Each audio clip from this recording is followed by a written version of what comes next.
வணக்கம். சிறகடிக்க ஆசை சீரியலில் இனி என்ன நடக்க போகுது அப்படின்னு தான் பார்க்க போகிறோம். ரோகிணி அலைஞ்சு திரிஞ்சு ஒரு 3,00,000 கொண்டு வந்துடுறாங்க. கொண்டு வந்து ஆண்டி அப்படிங்கிறாங்க. என்னம்மா அப்படிங்கிறாங்க. ஆண்டி ஒரு மாதிரியே இருக்கீங்க அப்படிங்கிறாங்க. இல்லைம்மா, அந்த பூக்காரிக்கெலாம் நான் கடங்காரி ஆகிட்டேனே, நினைக்கும் போது தான் ரொம்ப வேதனையாக இருக்குது. நான் அவளை வந்து அதை செய் இதை செய்யின்னு சொல்லி பயங்கரமாக ஏவுவேன். எனக்கு அவளை சுத்தமாகவே பிடிக்காது. உன்னியை தான் நான் தலையில் தூக்கி வச்சு ஆடுவேன். சுருதியை வந்து பிடிக்கவோ பிடிக்கலையோ, அவள் ஒரு பணக்கார வீட்டு மருமகா. சரி ரைட்டு, பணக்கார வீட்டில் பிறந்திருக்காங்கிறதுக்காக நான் வந்து ஏற்றுக்கிறேன். ஆனால் இந்த மீனாவை எனக்கு சுத்தமாக பிடிக்காது, உனக்கு நல்லாவே தெரியும். அவள் வீட்டில் 5,00,000 செலவு பண்ணதுக்கு இந்த மனுஷன் அவங்களுக்கு சப்போர்ட் பண்ணிக்கிட்டு பணத்தை கொடுக்கணும் வைக்கணுங்கிற எனக்கு தான் ஒன்றும் புரிய மாட்டேங்குது. அதுபோக இவகிட்டலாம் நம்ம கடங்காரி ஆகிட்டோமுங்க தான் வெக்கையாக இருக்குது அப்படிங்கிறாங்க. ஆண்டி விடுங்க ஆண்டி, பார்த்துக்கலாம். இப்போ 3,00,000 நான் ரெடி பண்ணியிருக்கேன், அதை கொடுங்க அப்படிங்கிறாங்க.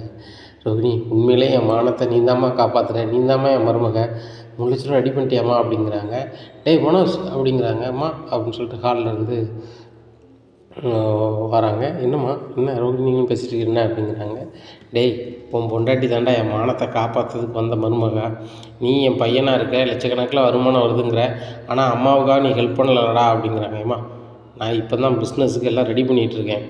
அந்த டீலர்ஷிப் வந்தால் தான்மா நான் முயற்சியே பண்ண முடியும், அந்தளவுக்கு இருக்குது. அப்படி இருக்கும்போது என்னால் எப்படிம்மா எப்போ பரட்ட முடியும்? ரோகிணி பரட்டலா? ரோகிணி எப்படி பரட்டினேன் அப்படிங்கிறாங்க. அது ஏதோ பண்ணி பரட்டிட்டேன் மனோஜ் அப்படிங்கிறாங்க. அப்படியா, உங்கள் மாமா வந்தாங்களா அப்படிங்கிறாங்க. ஆமாம்மா, எங்கள் மாமா தான் அனுப்பிவிட்டாங்க அப்படின்னு சொல்லி சமாளிக்கிறாங்க. ரோகிணி, உங்கள் மாமாட்டா கொஞ்சம் நிறைய கேட்டு மனோஜும் கொடுக்கலாம்ல, கொடுத்தோம்னா அவன் நல்லா குடோன்லாம் வச்சு பெருசாக பண்ணி வச்சுருவான். அந்த டீலர்ஷிப் கிடச்சோன்னே வியாபாரம் நல்லா பண்ணலாம்ல அப்படிங்கிறாங்க. எங்கள் மாமா அங்கே வாரன்றாங்க. அவங்களுக்கு வந்து பிஸ்னஸில் வந்து ஆடிட்டிங் போதும், அது முடித்த உடனே குறிப்பிட்ட பணத்தோடு அங்கே வாரங்கிறாரு அப்படிங்கிறாங்க. ரொம்ப சந்தோஷமா. இன்னுமே வந்து இந்த விஜயா யாருன்னு அந்த மீனாவும் முத்து பார்க்க போகிறாங்க. ஏங்க அப்படிங்கிறாங்க. அண்ணாமலைகிட்ட வந்து அண்ணாமலை ஹாலில் உட்காந்துருக்காங்க. என்ன அப்படிங்கிறாங்க. எல்லாரையும் கூப்பிடுங்க அப்படிங்கிறாங்க. ஏன் உன்னால் கூப்பிட முடியாதா அப்படிங்கிறாங்க. நீங்கள் கூப்பிடுங்க, நீங்கள் கூப்பிடாதான் அந்த முத்து மீனாக வருவாங்க, மீதி ஆட்கள் நான் கூப்பிட்டுக்கிட்டேன். ரவி, சுருதி வா அப்படிங்கிறாங்க. வராங்க. உடனே முத்து மீனாவும் இருக்காங்க. என்னப்பா என்னாச்சு அப்படின்னு முத்து கேட்குறாரு. தெரிலடா, உங்கள் அம்மா தான் எல்லாரையும் கூப்பிடணுன்னா அதான் நான் அவங்கள கூப்பிடுவேன் அப்படிங்கிறாங்க. உடனே மனோஜ் சொல்கிறாருப்பா, அம்மா வந்து எல்லோரும் ஒரு மாதிரி நினச்சிங்க, அம்மாவால் தான் 5,00,000 மீனா வீட்டுக்கு செலவு அப்படி இப்படின்னு சொன்னீங்க அப்படிங்கிறாங்க. உடனே அண்ணாமலை சொல்கிறாங்க, அதுதானே நிஜம். அந்த மீனா வீட்டில் செலவு விழுத்துட்டது உங்கள் அம்மா தானே, அது உள்ளது தானே, அப்புறம் எதுவும் அனாவசியமாக சொல்லலையே அப்படிங்கிறாங்க. இனிமேல் யாருமே அப்படி சொல்ல வேண்டாம்ப்பா, அம்மா அந்த பணத்தை திருப்பி கொடுக்க போகிறாங்க அப்படிங்கிறாங்க. உங்கள் அம்மாவா? உங்கள் அம்மா திருப்பி கொடுக்க போகிறாளா, அதுவும் பணத்தை அப்படிங்கிறாங்க. ஏங்க என்னால் திருப்பி கொடுக்க முடியாதா அப்படிங்கிறாங்க. ஏப்பா, இதில் 3,00,000 பணம் இருக்குது, அந்த மீனா குடும்பத்தில் இதை கொடுங்க அப்படிங்கிறாங்க. உடனே முத்து அப்படி நிற்கிறாரு. முத்து வாங்கிக்கோ அப்படிங்கிறாங்க. இல்லை இல்லை வேண்டாம்ப்பா அப்படின்னுட்டு இருக்காரு. மீனாவும் வேணாமாம்மா அப்படிங்கிறேம்மா, இது உன் வீட்டு பணம், நீ வாங்கி தான் ஆகணும், முத்து வாங்கு அப்படின்னு சொல்லிட்டு முத்து வாங்குறாரு. வாங்கி மீனாட்ட கொடுக்குறாங்க. அப்போது விஜயா சொல்கிறாங்க, என்னங்க நீங்கள் அந்த வீட்டுக்கே சப்போர்ட் பண்ணிகிட்ருக்கீங்க, ரொம்ப ஓவராக தான் பண்ணுறீங்க, ஒருதலை பட்சமாக தான் பேசுவீங்களா அப்படி இப்படிங்கிறாங்க. உடனே அண்ணாமலை எந்திரிச்சு வராங்க. ஆமாம், நான் ஒருதலை பட்சமாக தான் பேசுவேன். மீனா அப்பா இல்லைன்னு நீ நினச்சிக்கிட்டு ஆடிக்கிட்டு இருக்க, மீனா அப்பா ஸ்தானத்தில் நான் இருக்கேன், அந்த குடும்பத்துக்கு ஒன்றுனா நான் பார்த்துட்ருக்க மாட்டேன் அப்படிங்கிறாங்க. இதை கேட்டால் மீனாவுக்கு ரொம்பவே அழுக வந்துடுது. எங்கள் அப்பா இல்லைன்னு நினச்சி நான் ஃபீல் பண்ணோம், எங்கள் அப்பா ரூபத்தில் மாமா இருக்காங்க அப்படின்னு சொல்லிட்டு மாமா அப்படின்னு சொல்லிட்டு கால் விழுந்து அழுகுறாங்க. நடிக்காதடி, இந்த பணத்தை வாங்குறதுக்கு தானே வந்து இவ்வளோ இது பண்ணேன், 3,00,000 பணம் வாங்கிட்டேன், இன்னும் 2,00,000 தந்துடுறேன் உனக்கு. ஆனால் வந்து என்றைக்குமே இந்த விஜயா வந்து உங்கள்கிட்டக்கையோ உன் குடும்பத்திலேயோ கடங்காரியாக இருக்க மாட்டேன், நீங்களே அன்னாடங்காச்சு அப்படி இருக்கும்போது உங்கள்கிட்ட நான் போகிறேண்ணா அப்படிங்கிறாங்க. இங்கே பாரு விஜயா, வாய்க்கு வந்ததெல்லாம் பேசாத, ஒரு காலத்தில் நீனும் அன்னாடங்காச்சு தான், என்னை கல்யாணம் முடிக்க முடியும்னு என்ன பெரிய கோடீஸ்வரியாக இருந்தியா? நான் மாதம் உழைச்சி கொண்டு உங்கள்கிட்ட தந்தேன், அதை வச்சு தான் சாப்பிட்டுக்கிட்டு இருந்தேன். நீ கழுத்தில் போட்டிருக்க நகை கூட உன் வீட்டில் போட்டதில்லை, சரியா? இந்த வீடு உன் வீடுன்னு பேசிகிட்டு இருக்கலாம், இந்த வீடாவா உங்கள் வீட்டில் கொடுத்தாங்க? நினச்சி பாரு, 30 வருஷத்துக்கு முன்னாடி இந்த இடம் எப்படி இருந்துச்சு அப்படின்னு நினச்சி பாரு அப்படிங்கிறாங்க. ஏங்க நான் கட்டினானே நீங்கள் கட்டினானுங்க, ரெண்டும் ஒன்று தானேங்க அப்படிங்கிறாங்க. ஓ, இதில் மட்டும் என்னை சேர்த்துப்பேன், மற்றபடி எதுவும் பேசினாலும் என் வீடும்பேன், அது வாச்சிருக்க பாரு அப்படின்ட்டு சொல்லுதாங்க. என்ன மீனா, ஏம்மா நீ காலெல்லாம் வந்துட்டுருக்க, மாமா நீங்கள் எங்கள் அப்பா மாதிரி தான் அப்படி இப்படிங்கிறாங்க. இங்கே விஜயாவுக்கு சரியான கடுப்பாகுது. ஏங்க அவளுக்கு இன்னும் 2,00,000 கொடுக்கணும், கொடுத்துட்றேன், இந்த ஓவராக இந்த நாடகம்லாம் போட்டு நடிக்காமல் அப்படிங்கிறாங்க. உடனே முத்து சொல்கிறார், ஏம்மா உங்களை மாதிரியோ உங்கள் மருமக ரோஹிணி மாதிரியோ நடிக்க தெரியாதும்மா மீனாவுக்கு.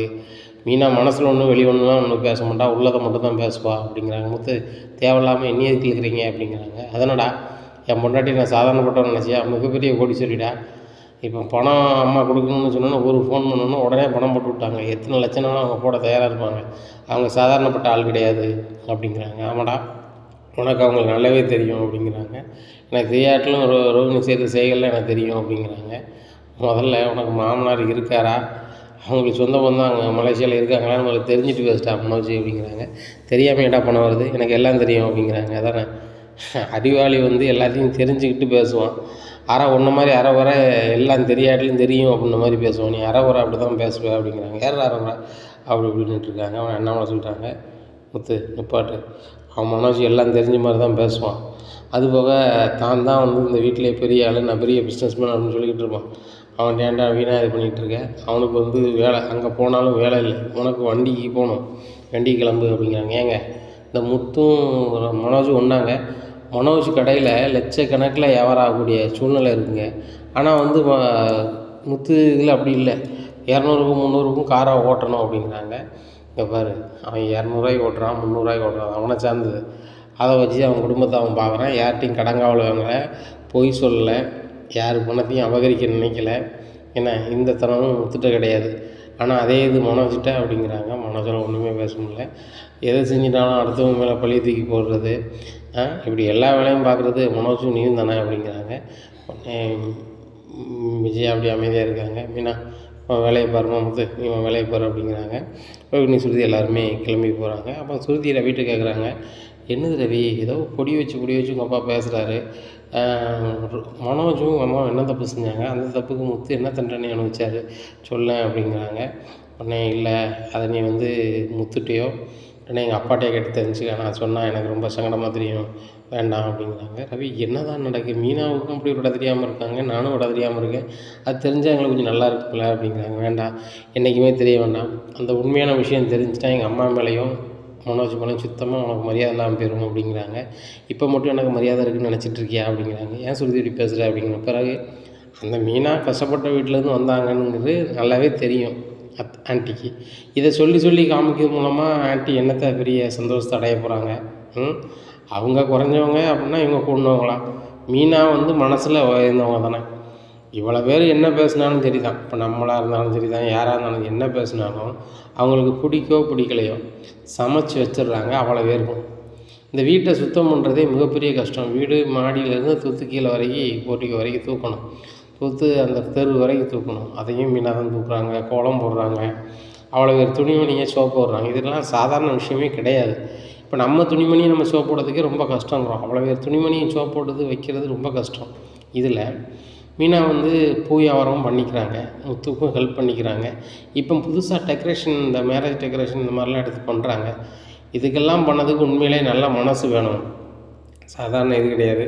ஆனால் அவங்களெல்லாம் குறைச்சி பேசுறது நல்லது கிடையாது.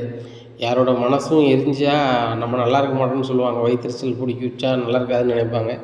ஆனால் அந்த ஆன்ட்டி வந்து மீண்டும் இந்த மீனாவை குறைத்து மதிப்பிட்டு பேசுவதே ஒரு வேலையாக வைத்து கொள்ளியிருக்கிறாங்க அப்படிங்கிறாங்க. சரி விட்டு, நம்ம என்ன பண்ண முடியும் அப்படிங்கிறாங்க. இப்படியே இருக்கக்கூடாது ரவி, நீ கேள்வி கேட்கணும்.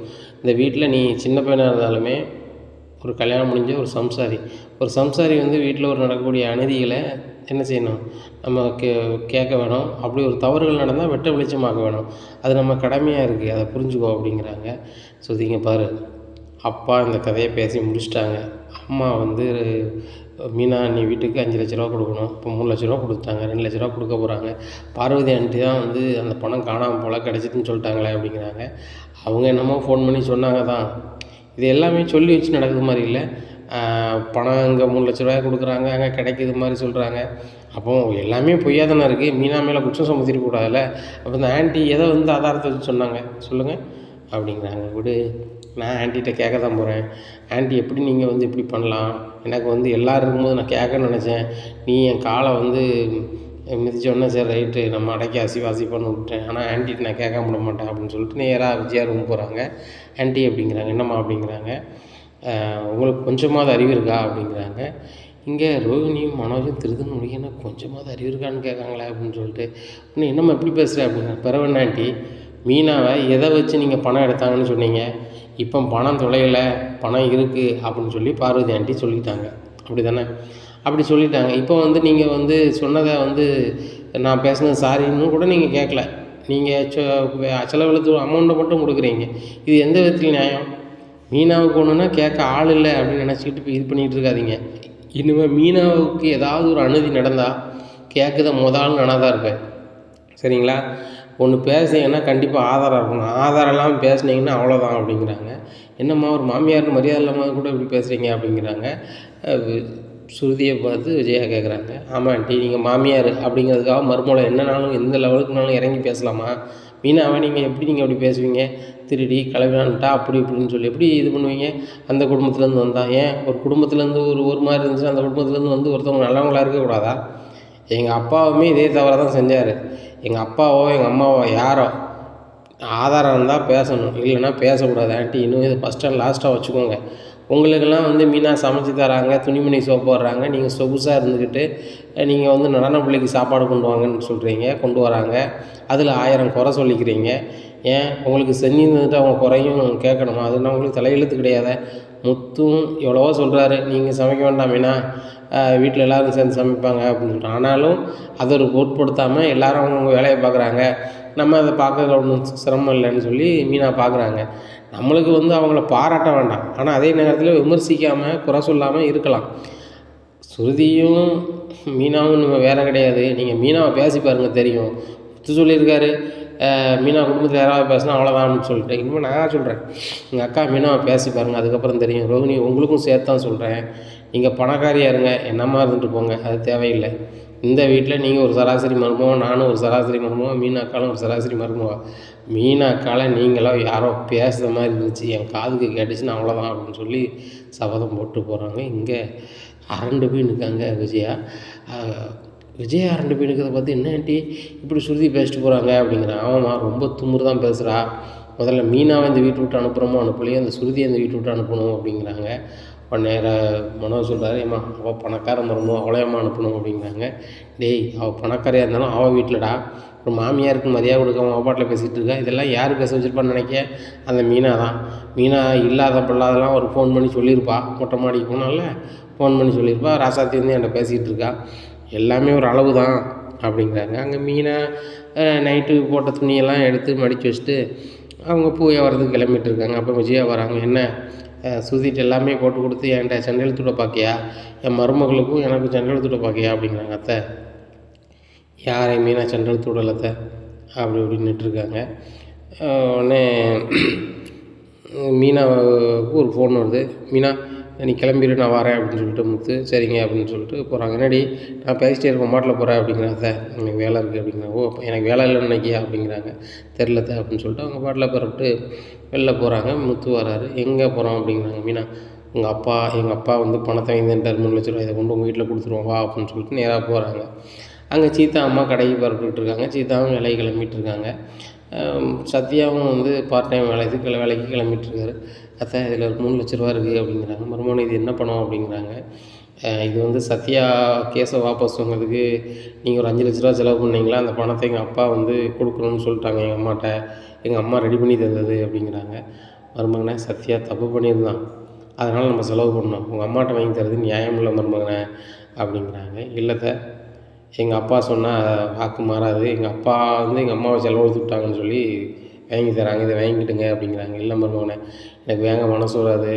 சத்யா பிரச்சனைக்கு நம்ம வக்கீல் கொடுத்தோம், வக்கீல் கொடுத்தது வந்து திருப்பி வாங்குறது எனக்கு எப்படி இருக்கும், அவங்க வந்து ஃபீஸாக வாங்கியிருக்கிறாங்க, அதை திருப்பி நீங்கள் தந்தீங்கன்னா எப்படி அப்படிங்கிறாங்க. அத்தை, இதை பிடிங்க அத்தை, தயவுசெய்து பிடிங்க அப்படிங்கிறாங்க. மருமகனே, நான் சொல்லுறது தப்பாக நினைக்காதீங்க, எனக்கு இந்த பணம் வாங்குறதுக்கு மனசு வரலை, நீங்கள் வச்சுக்கிடுங்க மருமகனே, உங்கள் அப்பா தந்திருக்காங்க, அதை பயன்படுத்த உங்களுக்கு 100% உரிமை இருக்குது, ஆனால் இதில் எனக்கு பயன்படுத்த உரிமையே இல்லை.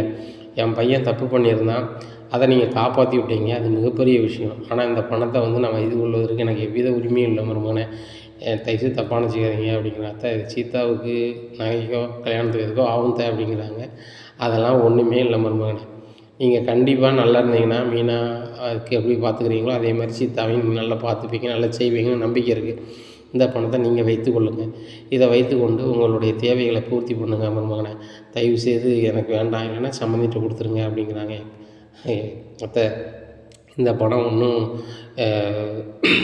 சும்மா வரல அத்தை, நம்ம செலவு எங்கள் அம்மா இழுத்து விட்டதுனால தான் அது வருது. பிடிங்க தண்ணி எவ்வளவோ சொல்லி பார்க்குறாங்க. மீனாவும் நானும் எவ்வளவோ சொன்னேம்மா, மாமா ஒரு வார்த்தை சொன்னாங்க, எனக்கு கண்ணீர் வந்துருச்சுமா அப்படிங்கிறாங்க. என்னடி சொன்னார் மாமா? சன்னமான்னு என்ன சொன்னாங்க அப்படிங்கிறாங்க. வீட்டில் பேசும்போது அத்தைக்கோ ரோகிணிக்கோ மனோஜுக்கோ யாருக்குமோ சப்போர்ட் பண்ணலை.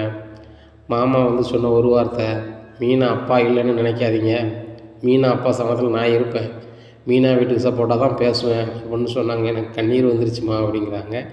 இங்கே சந்திரா அழ ஆரம்பிச்சிடுறாங்க. உண்மையிலே நம்ம அண்ணன் ரொம்ப நல்லவர்.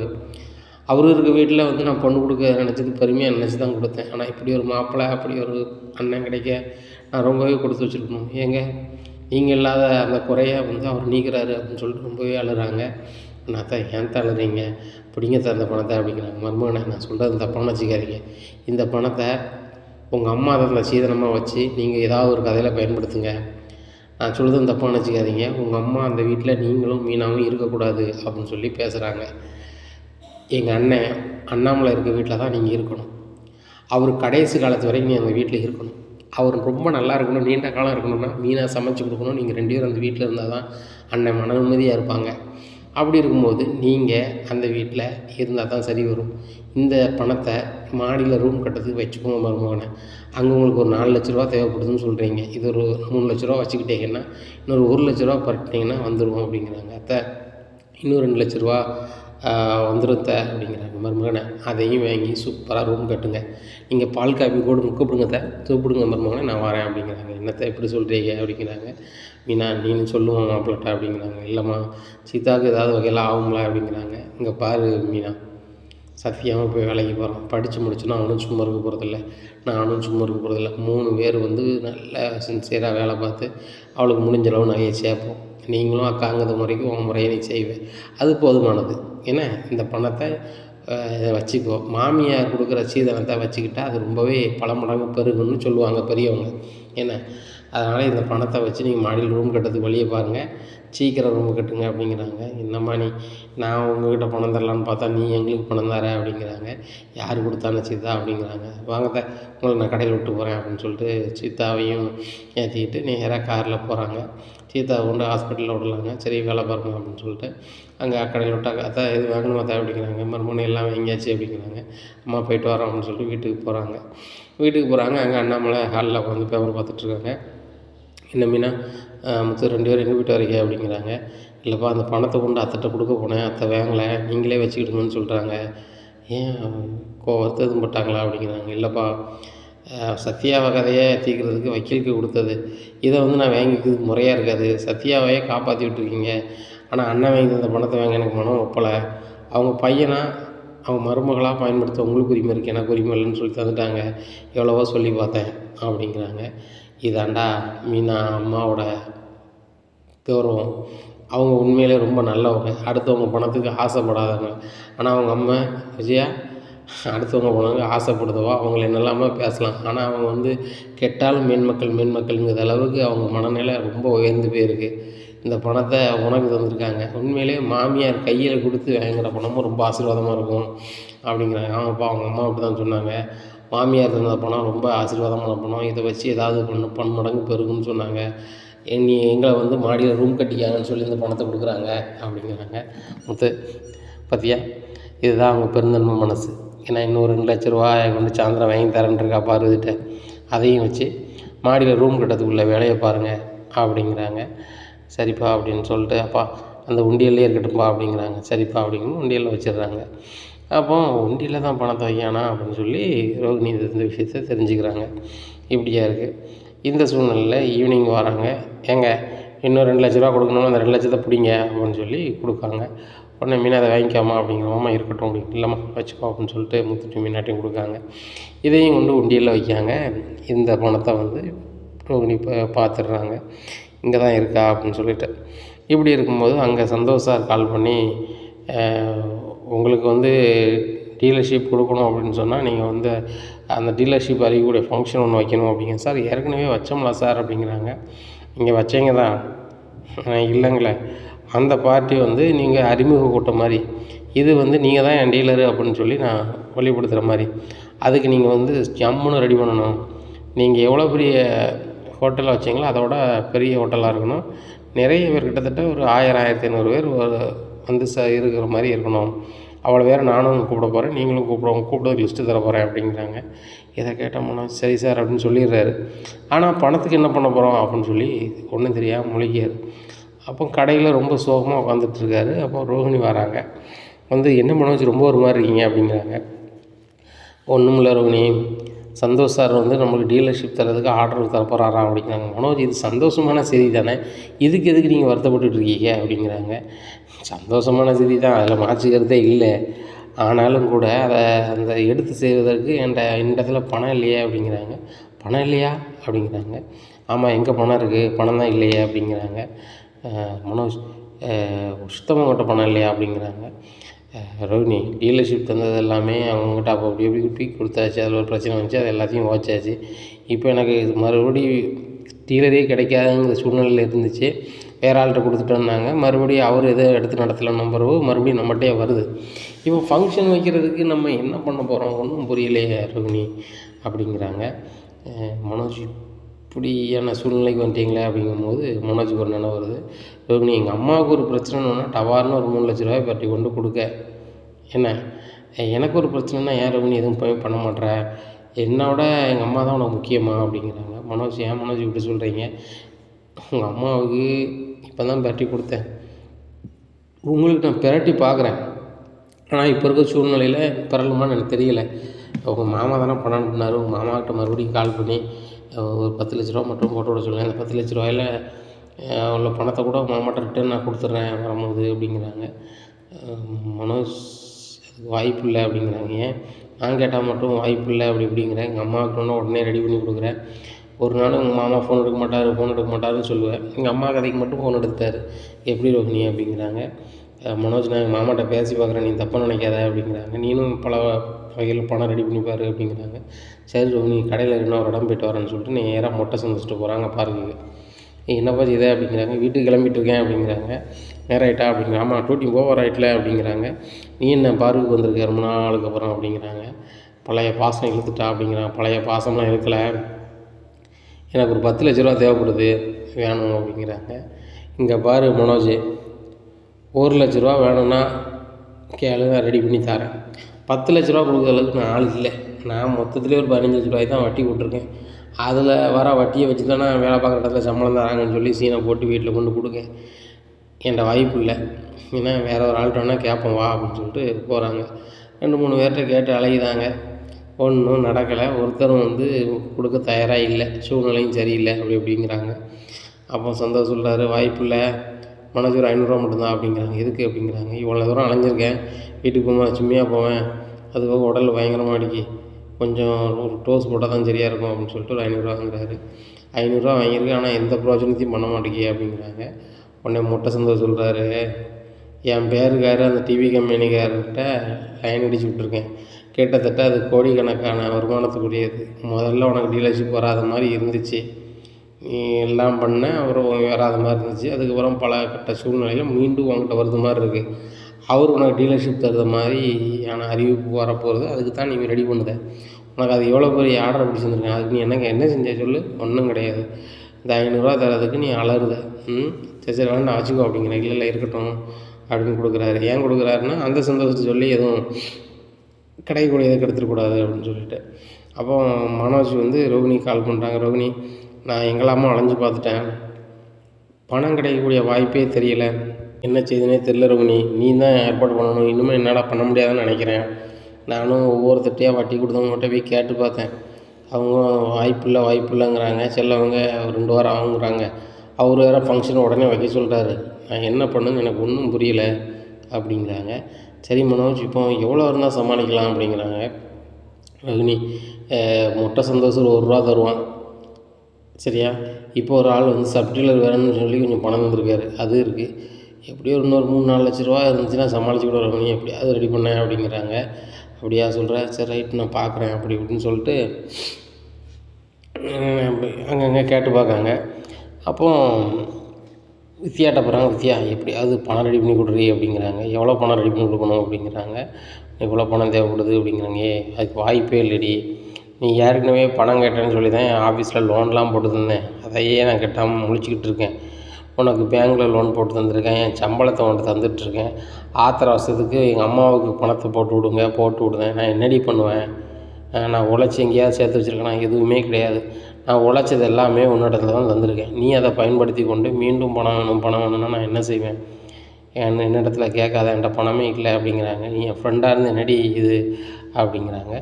உன் மாமியாருக்கு ஒரு பிரச்சனைனா நீ பணம் புரட்டி கொடுக்குற, உன் புருஷனுக்குள்ள பிரச்சனையை நீனாக தான் மேனேஜ் பண்ணிக்கணும் ரோகிணி, என்கிட்டலாம் கேட்காத அப்படிங்கிறாங்க. இங்கே என்ன செய்யனே தெரியல. ரொம்ப சோகமாக வீட்டுக்கு போகிறாங்க. வீட்டில் போய் தன்னுடைய ரூமில் உட்காந்துருக்காங்க. அப்போ தான் அவங்களுக்கு ஒரு யோசனை வருது.